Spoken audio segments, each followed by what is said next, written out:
Oh yes, mumeze neza bakunzi bacu, bakunzi baka gace no kanyu kagitangira, mukande subscribe twuzuza ibihumbi 100 mu minsi ibiri gusa, kandi byashoboka pe kubera Imana.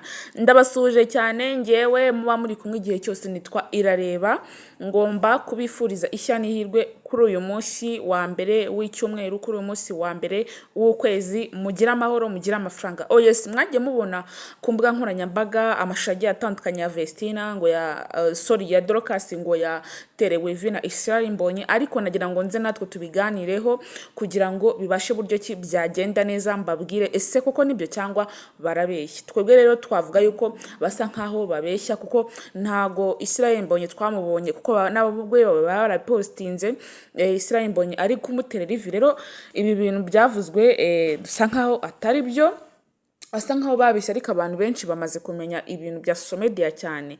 Iyo umuntu avuga ibintu biri ukuri urabibona, iyo umuntu avuga ibintu biri official urabibona, ariko ku mbuga nkoranyambaga rwose byari biriho kandi byagezeho cyane. Ubwo rero bamwe babise na sheri we Dorcas nawe yagiye gukora igikwe, ariko maybe yuko yo ndashobora no gukunda, kuko buriya umuntu utaravuze ikintu rimwe kabiri gatatu umuntu agahora akivuga, ntago wamubwira ngo ibi bintu wavuze ntago ari byo. Ariko buriya baravuga ngo nta nkuru ivugira ubusa, nta nkuru ivugira ubusa. Wow, Vestina Dorcas yaba atwaye umugabo mwiza, Vestina nawe yabonye umugabo mwiza. Rero murumva yuko umuryango wabo ari ibintu byiza cyane. So rero ababizi basanga banabizi yuko bari no mu rukundo, bari muri relationship, bari mu byiyumviro byabo. Turabifuriza kugira ngo bazagire ishya n'ihirwe, wenda niba urukundo rwabo rukomere, urukundo rwabo rugere ahantu harehare, urukundo rwabo rugere ahantu harenze kandi heza cyane.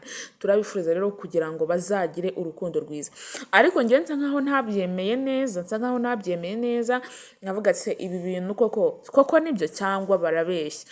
Ariko buriya bamwe bagiye bateraho komantere zigiye zitandukanye, narabibonye abantu bagiye bateraho komantere nyinshi cyane bavuga ati ibi bintu nibyo baberanye, noneho bose ari n'abaririmbyi bazajya bafatanya mu muziki wabo, bagafatanya mu muziki bakamera neza cyane. Murabizi yuko rero na Vestina akora ubukwe, Israel Mbonyi yari ahari, ntabwo yahabura kuko bose baririmba indirimbo zose za gospel, kandi indirimbo zabo ziba zirenze, indirimbo zabo ziba ari indirimbo byasana. Abantu benshi bakunda kuzumva ari iza Israel Mbonyi, ari iza Vestina na Dorcas, ziba ari byasana kandi cyane rwose. Rero niba bari muri relationship turabifuriza kugira ngo urukundo rwabo ruzagera ahantu harenze, urukundo rwabo ruzagera ahantu heza cyane harehare, bishime, bagire no kutwereka natwe ibirori, twirebere, twihere amaso, dore kwa maso abereho kureba. Rero ibyo byose tugomba kubikora kugira ngo cyatubibagize, kugira ngo dutangirane turi muri dutangirane n'ukwezi, mudusabire umugisha hagashe no kabashe ku buryo kikakura kagera ahantu harehare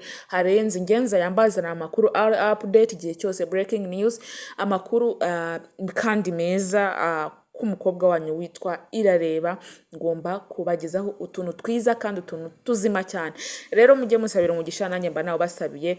Kandi niba ubuzima urimo aka kanya uba ubona butameze neza, jya wihangana, Nyagasani Yesu arahari kandi azakugirira neza. Rero icyo nabifuriza nuko mwagira umugisha, mwagira amahoro, mwagira umutekano mwinshi cyane, mukabasha ku buryo ki mwahaha mukaronka ubwiza bw'Imana bukabaho, kuko buriya mu buzima tugenda duhura na stress ndende cyangwa struggle ndende, ariko iyo wasenze ukegera Imana byose babasha buryo ki byagenda. Mureke minira hanga rero mbabwira yuko umugisha w'Imana ukuye kubaho. Mbakunda cyane, nanjye ndabizi yuko mu nkunda.